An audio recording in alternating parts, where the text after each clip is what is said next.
ولے تعویل شاں در حیرت انداخت خدا و جبریل و مصطفیٰ را، لیکن آیت پڑھنے کے بعد اس کی جو تعویل اور تفسیر کرتا ہے تو حیرت میں ڈال دیتا ہے یہ مولوی۔ کس کس کو؟ خدا و جبریل و مصطفیٰ را۔ خدا بھی حیران، جبریل بھی حیران، مصطفیٰ بھی حیران۔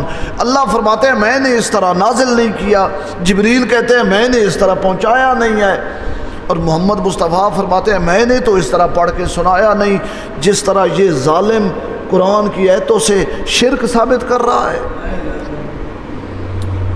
نام نہیں لیتے، ایک مولوی صاحب کا میں لیکچر سن رہا تھا، وہ فرما رہے تھے غیر اللہ کو پکارنا تو شرک نہیں ہے۔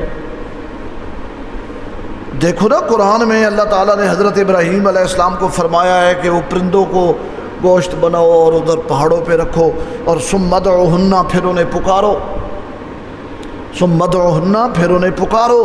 اب پرندے غیر اللہ ہیں کہ نہیں؟ لوگ کہتے ہیں جی ہیں۔ بھائی اب اگر غیر اللہ کو پکارنا شرک ہوتا تو پھر ابراہیم علیہ السلام بھی مشرک بنتے ہیں، کیونکہ اللہ نے انہیں خود کہا ہے کہ ثم ادعوہن۔ اب وہ پرندوں کو پکارنا اور اللہ کے علاوہ مصیبتوں میں مشکلات میں کسی کو، یہ ایک شے ہے؟ یہ ہوتا ہے اللہ کی آیتوں کا مذاق بنانا، اللہ کی آیتوں کا مذاق بنانا، اللہ کی آیتوں۔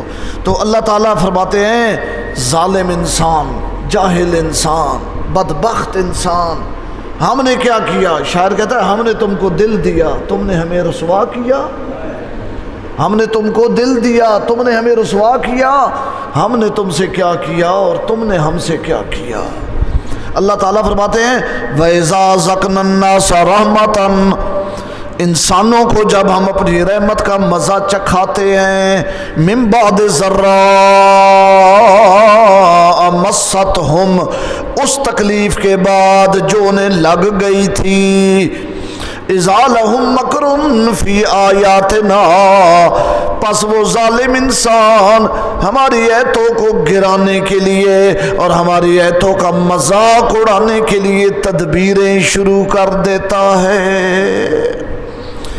قل، اے میرے محبوب محمد کریم آپ فرمائیں اللہ اسرع مکرا، اللہ تدبیر کے معاملے میں بہت تیز ہے، تمہاری تدبیریں اللہ کی تدبیر کا مقابلہ نہیں کر سکتی۔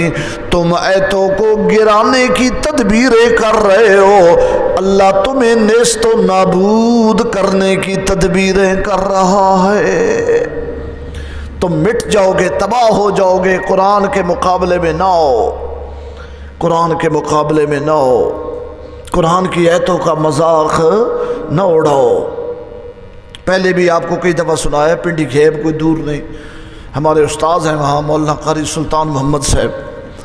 میں نے ایک دفعہ ان سے کہا استاد جی اپنی زندگی کا کوئی عجیب واقعہ سناؤ، تو فرمانے لگے یہاں مسجد مئی سرم والی، اب اس کا نام مسجد امیر معاویہ ہے، میں وہاں درس قرآن دیتا تھا فجر کی نماز کے بعد، تو محلے کا ایک آدمی اس بات پہ بڑا جز بوز اور خفا ہوتا تھا، یہ قاری کیا لگا رہتا ہے ادھر توحید توحید توحید۔ ایک دن وہ جوتوں سمیت مسجد میں آ گیا اور گالم گلوچ کی، برا بھلا کہا اور کہنے لگا وہ قاری بند کرے بک بک،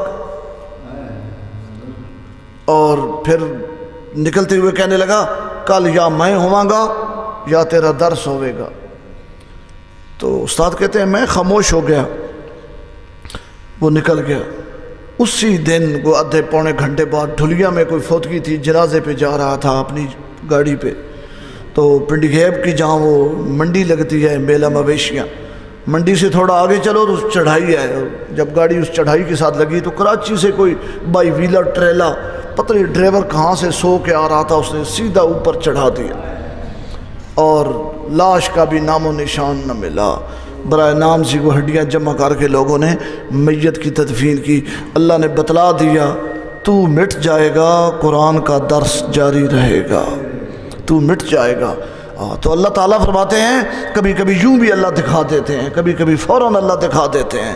تو اللہ تعالیٰ فرماتے ہیں قل، میرے محبوب آپ ان سے کہو جو قرآن کی آیتوں کے خلاف تدبیریں کرتے ہیں، اللہ اسرع مکرا، اللہ کا منصوبہ بڑا تیز رفتار ہوتا ہے۔ اللہ کا منصوبہ بڑا تیز رفتار ہوتا ہے. آگ سے نہ کھیلو، آگ سے نہ کھیلو، آگ سے نہ کھیلو. ان رسلنا بے شک ہمارے فرشتے، رسل کا ویسے معنی رسول ہوتا ہے، یہاں رسول مراد نہیں بلکہ فرشتے مراد ہیں.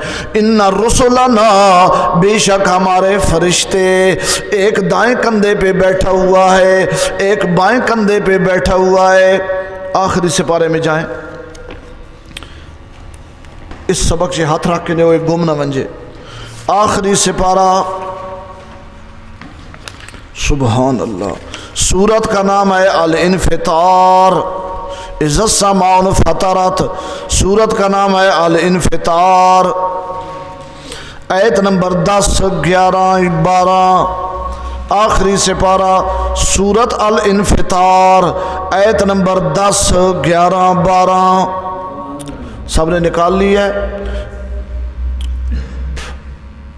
وَإِنَّ عَلَيْكُمْ لَحَافِظِينَ كِرَامًا كَاتِبِينَ يَعْلَمُونَ مَا تَفْعَلُونَ. اللہ کا کریم فرماتے ہیں ہم نے تمہارے اوپر محافظ بٹھائے ہوئے ہیں. کون ہے وہ محافظ؟ کرامن کاتبین، کرامن کاتبین ہیں. یعلمون ما تفعلون، تم جو کچھ کرتے ہو ان کو پتہ ہوتا ہے. واپس آ جائیں جی.